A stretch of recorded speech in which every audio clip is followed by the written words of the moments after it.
It was precisely 2:14 p.m. on a bleak Thursday afternoon when I realized just how ugly, how entirely unoriginal greed looks under fluorescent lighting. I was standing in the lobby of the Chase Bank branch on Elm Street, the older location downtown, the one with the heavy mid-century brass door handles and the perpetually over-polished marble floors. It is usually a sanctuary of muted commerce. It is the kind of place where local hardware store owners drop off their weekend cash deposits in thick canvas bags, and retirees quietly update their passbooks while sipping complimentary stale coffee. But on this particular afternoon, the quiet was being violently and repeatedly fractured. There is a specific kind of silence that falls over a room when someone is making a complete fool of themselves. It isn't an empty silence. It's a heavy, suffocating one, born of second-hand embarrassment. Through the thick, soundproof glass of the branch manager's office, I could hear the muffled, shrill pitch of my niece, Chloe. Her voice, usually so carefully modulated to sound sweet and accommodating whenever she needed a favor, had lost its velvet covering. It was raw, sharp, and entirely desperate. She was pacing the small confines of the glass box, wearing a beige Max Mara trench coat she had undoubtedly put on a credit card she couldn't afford, clutching a genuine Saffiano leather Prada tote she had absolutely no business owning. She was weaponizing her youth, her sharp clothes, and her perceived authority, hurling words like weapons at the people sitting across from her. Sitting rigidly at a secondary desk inside that office was a terrified young woman. Her gold-plated name tag read Sarah. She looked to be about 22 years old, perhaps a recent state college graduate in her first real corporate job, drowning slightly in an oversized navy blazer. Sarah's hands were visibly trembling as they hovered in the air above her keyboard. She was staring wide-eyed at the manicured acrylic nail Chloe was currently jabbing at her desk. Some people believe that raising your voice makes you right. But volume is usually just the megaphone of a liar. Standing between them, attempting to act as a human shield, was the branch manager, Mr. Harrison. He was a stern, balding man in his late 50s whose collar looked entirely too tight for the situation. He held his palms out, gesturing in that universal, placating motion men use when they are entirely out of their depth with an angry woman. He was trying to de-escalate. He was speaking in low, measured tones, pointing at the computer screen, then pointing back down at the desk. But Chloe was not interested in banking regulations. She was interested in her money, or rather my money. Slapped down in the dead center of Mr. Harrison's mahogany desk was a heavy stack of legal documents. 50 pages of dense, boilerplate legalese bound by a thick blue clip and flagged with an obscene amount of neon yellow sticky notes. It was a power of attorney. To the untrained eye, to a terrified 22-year-old teller like Sarah, it looked like absolute, undeniable authority. It looked like the legal right to liquidate $100,000 in series premium bonds without a single question asked. It is a deeply fascinating thing to watch your own flesh and blood attempt to rob you blind in broad daylight. To witness the sheer, unadulterated audacity of someone you once bought ice cream cones for, someone whose tangled Christmas lights you used to patiently unravel, as they aggressively try to dismantle your life for the price of a luxury car. I didn't feel white-hot rage. I didn't feel the sudden, dramatic urge to scream or cry or pound my fists against the glass. When you spend your entire adult life building a solid foundation, you don't panic when someone throws a stone at your house. You simply wait to see if they are foolish enough to throw it at a reinforced window. I smoothed the lapels of my own coat, adjusting the strap of my practical leather handbag over my shoulder. I stepped forward, moving just out of Chloe's peripheral vision, breathing in the scent of floor wax and old paper. The security guard near the entrance was already unhooking his radio, eyeing the glass office with nervous anticipation. I offered him a very small, very polite smile, raising one finger to silently ask for just a moment more of his patience. I stood perfectly still in the doorway of the manager's office, listening as my niece threatened to destroy a young teller's career over $100,000, waiting for the exact moment to let her know she was holding 50 pages of worthless paper. To understand how we ended up in this glass box with the police on their way, I need to take you back to a Tuesday morning, a cup of chamomile tea, and a subtle lie about my right hand.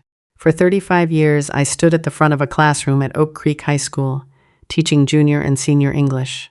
35 years of dissecting The Great Gatsby, correcting comma splices, and looking out at rows of restless teenagers who were absolutely convinced they were the smartest people in the room. You learn something very specific when you spend 3 decades managing adolescents. You learn how to spot a poorly constructed lie before it even leaves their lips. You learn how to read defensive body language, how to listen to the empty spaces between their elaborate excuses, and above all, you learn the immense value of a perfectly timed silence. Patience isn't the absence of anger, it is the absolute mastery of it. My husband, David, understood that kind of quiet endurance better than anyone. David was a structural engineer for the county, a deeply practical man who spoke in the measured language of load-bearing walls, tensile strength in worst-case scenarios. He didn't believe in luck, he believed in preparation. We lived a quiet, intentional life in a modest brick ranch house on a sleepy cul-de-sac in the suburbs. It wasn't a sprawling estate. There were no imported Italian marble countertops or vaulted ceilings to impress our neighbors, but the mortgage was fully paid off by our 50th birthdays. We didn't build a life meant to be shown off. We built a life meant to withstand storms. When David passed away from a sudden heart attack 5 years ago, my world went entirely still. The grief was heavy, a constant physical weight sitting right at the center of my chest, but I was not financially unmoored. True to his meticulous nature, David had prepared for the worst. Alongside his pension, he left a $250,000 life insurance policy. It was his final act of care, an invisible safety net designed to ensure that the woman he loved would never have to rely on the charity of others just to keep the lights on. I didn't touch it. I let it sit safely in a Vanguard account alongside a modest collection of Series E premium bonds we had purchased in the early 90s, quietly accruing interest to the tune of about $100,000. I have always been fiercely independent, keeping my finances private and my home in perfect order. But independence can sometimes look like isolation to the wrong kind of person. Enter my niece, Chloe. Chloe is 28 years old and possesses a ravenous appetite for luxury that vastly outpaces her entry-level marketing salary. She is the only daughter of my late younger sister, a woman who lived her own life chasing bright, shiny things until the pursuit eventually broke her. When my sister passed, I tried to step in. I paid for Chloe's textbooks when she enrolled in state college. I co-signed her first apartment lease so she wouldn't start out behind. I tried to instill in her the value of a hard-earned dollar. But you cannot pour water into a vessel that refuses to hold it.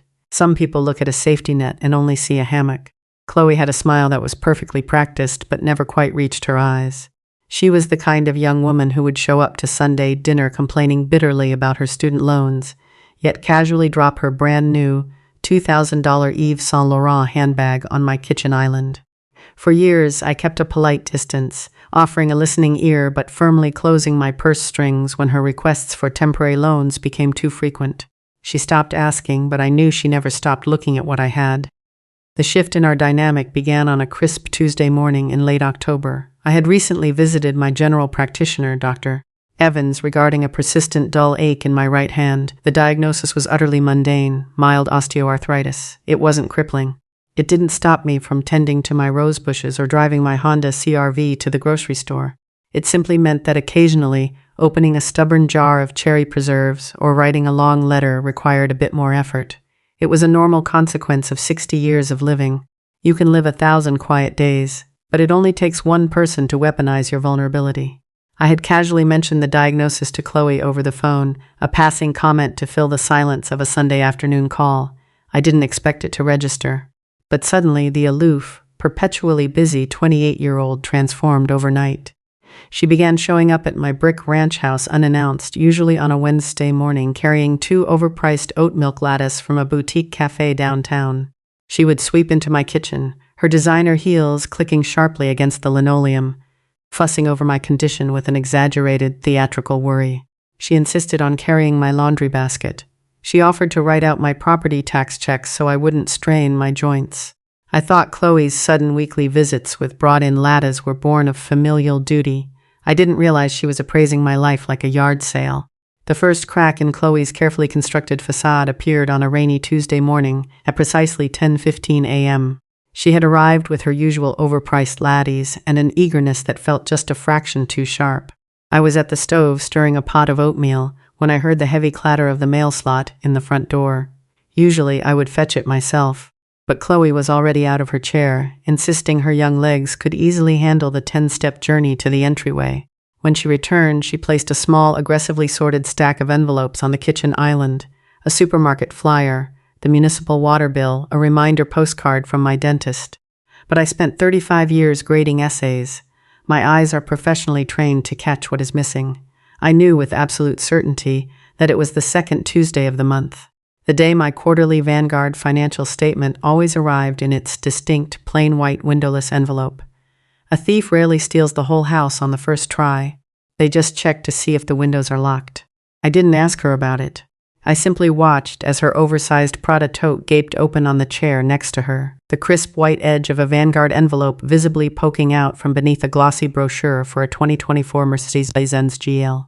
She was trying to confirm exactly how much those series premium bonds were worth. For the record, they were worth exactly $104,250. Over the next 2 weeks, her visits escalated from weekly to every other day. Her concern for my condition became suffocating. If I picked up a heavy kettle, she gasped. If I rubbed my wrist, she launched into an unprompted monologue about the frailties of aging. She began weaving a narrative, not just for me, but seemingly for herself, that I was rapidly and tragically declining. "You've worked so hard your whole life, Auntie," she cooed one afternoon, aggressively wiping down my already spotless countertops. "You shouldn't have to stress about managing accounts or standing in line to pay bills. With your arthritis, it's only going to get harder. Let me help you. Let me handle the administrative burden so you can just rest." The most dangerous lies are the ones wrapped in the soft language of care. I did not need rest. I needed an ibuprofen and a heating pad occasionally. But I smiled gently and thanked her for her thoughtfulness, sipping my chamomile tea and letting her believe her manufactured narrative was taking root. Then came the Thursday she left her iPad unlocked on my kitchen island while she generously took my recycling bin out to the curb. The screen glowed softly against the formica. I am not a snoop by nature. David and I never checked each other's phones or opened each other's mail, but survival often demands a temporary suspension of good manners. I stepped closer and tapped the screen to keep it from going dark. A Google search history was open in the Safari browser. The queries were not about orthopedic specialists or occupational therapy for arthritis. They were devastatingly specific.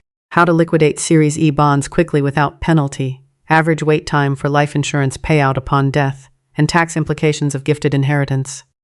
Next to it, 3 separate tabs were open for a local luxury car dealership, comparing trim packages for that same Mercedes-Benz GLE. The total MSRP listed at the top corner of the screen was $82,500. Some women fall apart when they find out the truth. I am not that woman. I made coffee, sat at my kitchen table, and started making a list. The final piece of her trap was sprung exactly 4 days later. She arrived at 9 a.m. sharp, carrying a thick 50-page legal document bound in a blue folder. It was peppered with bright, neon yellow sticky notes, pointing to various blank signature lines like landing lights on a runway. She slapped it down on my dining table with a casualness that was entirely unconvincing. "It's just a standard power of attorney," Chloe said breezily, not miting my eyes as she pulled a pen from her bag. "My friend in real estate printed it out for me. Just gives me the ability to pay your utility bills and manage the house stuff if your hand acts up. You just need to sign where the yellow flags are." It wasn't a standard utility proxy. I could read the bold print upside down. It was a durable, general power of attorney, granting her unrestricted, sweeping access to my bank accounts, my Vanguard portfolio, and my life insurance beneficiary designations. It was a legal blank check, and she was cheerfully handing me the pen. "If you've made it this far, do us one quick favor, subscribe. A lot of people watch without ever doing it, but it costs you nothing and means everything to us. Thank you genuinely." She thought my silence was the compliance of an old, tired woman. But if you know anything about the women of my generation, you know we never complain, we calculate. If you want to see exactly how I turn the tables, take a moment to subscribe, because silence is simply the sound of a trap being set. I stared down at the 50 pages of dense legal jargon resting on my dining table. Chloe stood hovering near my shoulder, vibrating with a manic, poorly concealed energy. She had carefully placed a navy blue medium-point Pilot G2 pen right next to my supposedly failing right hand. A predator relies entirely on the prey acting exactly as expected. "It's a lot of reading, sweetie," I murmured, rubbing my right wrist with my left hand, playing the part of the overwhelmed widow to absolute perfection. "I think I need a fresh cup of tea before I tackle this. Would you mind? The kettle is already warm." Chloe, eager to keep me comfortable and compliant, immediately spun on her designer heels and marched toward the kitchen. The moment her back was turned, my arthritic hand moved with the practiced, lightning-fast precision of a teacher who has confiscated hundreds of past notes in her lifetime. I flipped straight to the back of the thick packet. Page 47. It was the final crucial sheet, the notary and witness signature page that legally binds the entire document in our state. I slid it out from under the heavy blue clip. In one smooth motion, I slipped page 47 inside the pages of the October issue of Southern Living magazine sitting on the adjacent chair. By the time Chloe returned with a steaming mug of Earl Grey, the packet was neatly squared away exactly as she had left it. I picked up the pilot pen and began systematically signing my name next to every single neon yellow sticky note she had so helpfully placed. I signed away my home, my accounts, my life insurance. I signed it all with a steady hand, knowing full well that without page 47, she was holding nothing more than a very expensive stack of scrap paper. You can always tell how cheap a person's soul is by the price they are willing to sell you out for. "There you go," I said, sliding the heavy packet toward her. "Thank you for looking out for me, Chloe. I feel so much better knowing this is taken care of." She practically snatched it off the table. "Of course, Auntie," she beamed, her eyes already calculating the down payment on her Mercedes. "I'm just a phone call away if you need anything at all." She left my house at 9:45 a.m.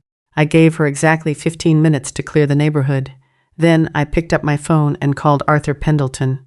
The best defense against a bad actor is a boring man with a law degree and impeccable filing skills. Arthur has been my attorney for 20 years.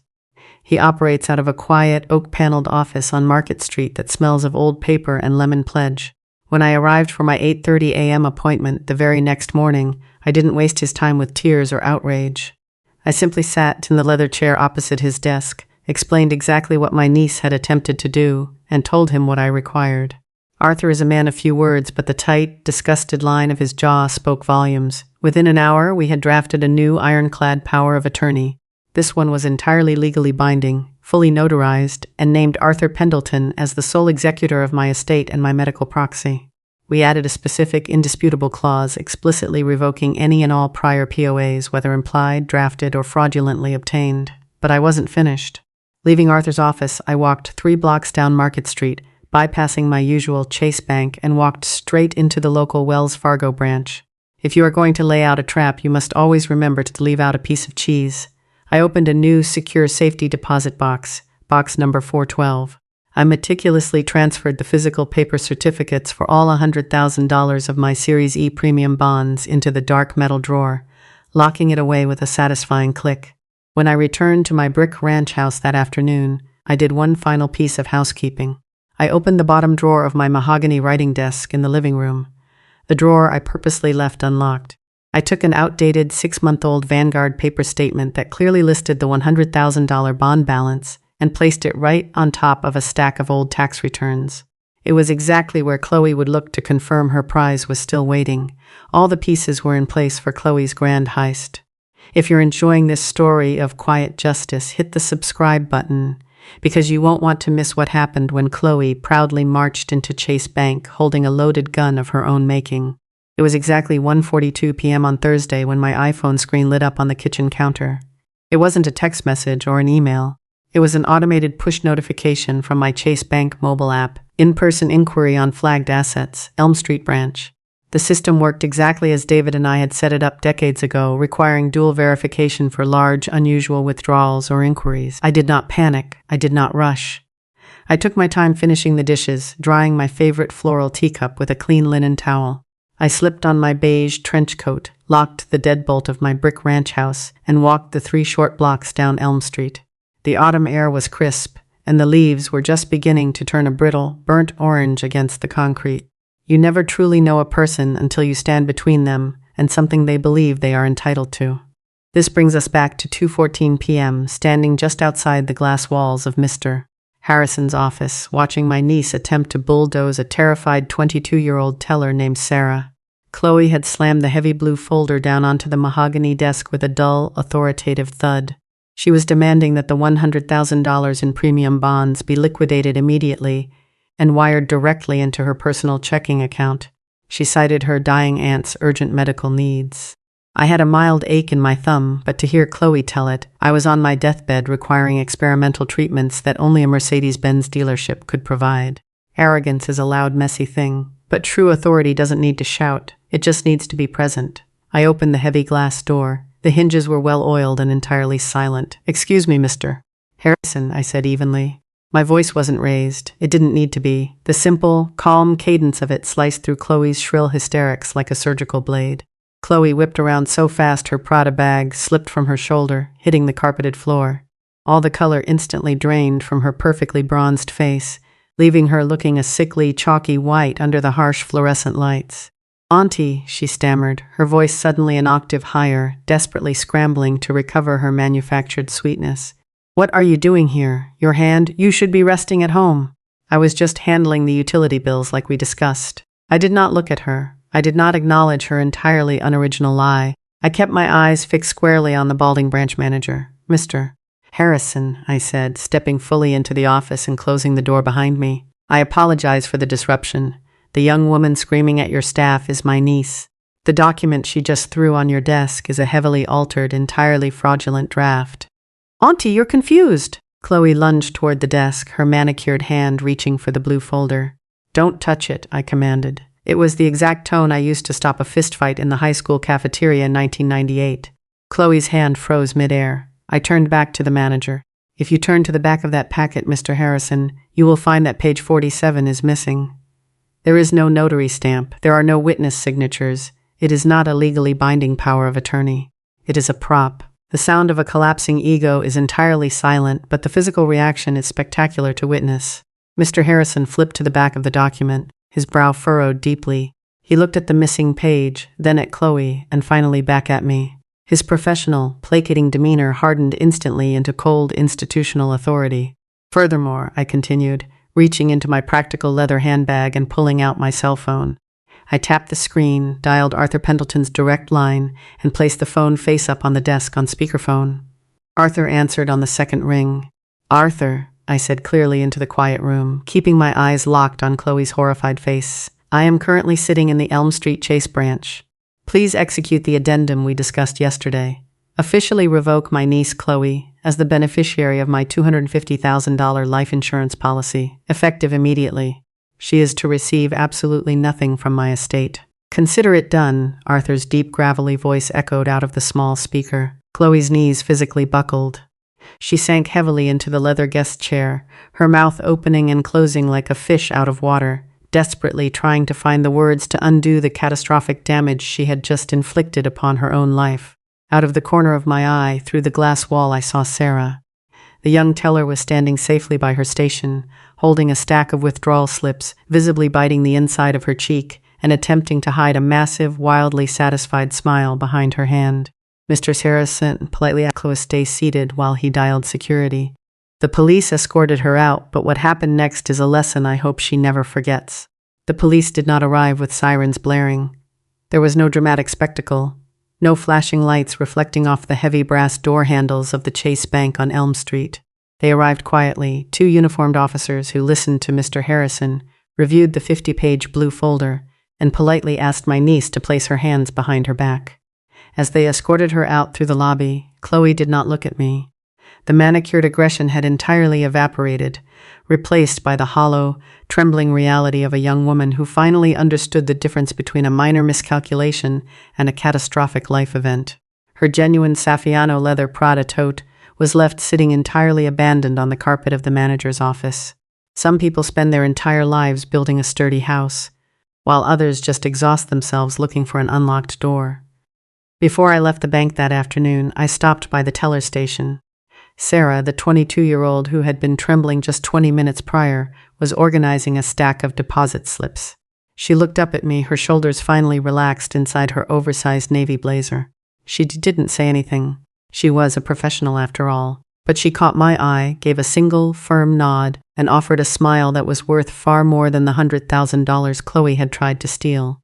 I walked the 3 blocks back to my brick ranch house. The autumn air was sharp, smelling faintly of wood smoke and turning leaves. For the first time in weeks, my shoulders felt light. The district attorney in our county takes a very dim, very aggressive view of elder financial abuse. Chloe's little project with her real estate, friends' printed paperwork earned her 2 felony fraud charges. The legal system, much like my late husband David, does not care about your designer shoes or your carefully practiced smile. It cares only about the structural integrity of the facts. And the facts were entirely against her. She quickly discovered that securing a competent defense attorney requires a substantial retainer. Having maxed out her credit cards in eager anticipation of her stolen inheritance, she had nothing left to draw from. To pay her court-appointed lawyers minimum fees and keep herself out of a county jail cell while awaiting trial, she was forced to take a second job. Today, if you drive down Interstate 95 and pull off at exit 42, you will not find my niece driving a 2024 Mercedes-Benz GL. You will find her working the drive-through window of a regional fast food chain. The hands she once used to aggressively push a fake power of attorney across a mahogany desk now permanently smell of fryer grease and salted French fries. There is no luxury car. There is no Vanguard account, and there is absolutely no inheritance waiting for her at the finish line. The universe has a remarkable sense of irony when you try to steal a life instead of doing the hard work of earning one. People occasionally ask me if it breaks my heart to cut off my own sister's daughters so completely. They expect me to mourn the relationship, to feel some lingering guilt over her current circumstances. But I spent 35 years grading essays. I know exactly when an assignment is a lost cause. The thing about trying to guide someone else's child is that, eventually, you have to step back and let them touch the hot stove. Chloe didn't just touch the stove. She tried to dismantle it and sell it for parts. You do not owe your peace to someone who only values you for what they can extract from you. My home on the cul-de-sac is wonderfully quiet again. The frantic, caffeine-fueled Wednesday morning visits have ceased. The space David and I built feels entirely secure, cleansed of the subtle, suffocating greed that had temporarily infected it. It is Sunday morning. The house is perfectly still, save for the steady ticking of the grandfather clock in the hallway. I am sitting by the front window in my favorite floral wingback armchair. A steaming mug of Earl Grey tea rests exactly where it belongs on the side table. Across my lap is the Sunday edition of the New York Times. I fold the broadsheet back to expose the crossword puzzle. I don't use a pencil, I never have. I uncap a permanent dark blue ink pen. I look down at my right hand, the hand that was supposedly too weak to manage my own affairs, the hand that was supposed to unknowingly sign away everything I had built over 60 years. I flex my fingers. There is a mild, familiar ache in the joints, a quiet reminder of a life fully lived. But as I press the tip of the pen to the rough newspaper, methodically filling in a 14-letter word down the center column, my hand is perfectly, beautifully steady. Trust is a gift you give freely, but respect is a toll they must pay. When someone tries to bypass the toll, never be afraid to close the road entirely. If you like this story, join our community by hitting that like button and subscribing for more real, raw, and family-centered stories. And as always, thank you for being a part of this.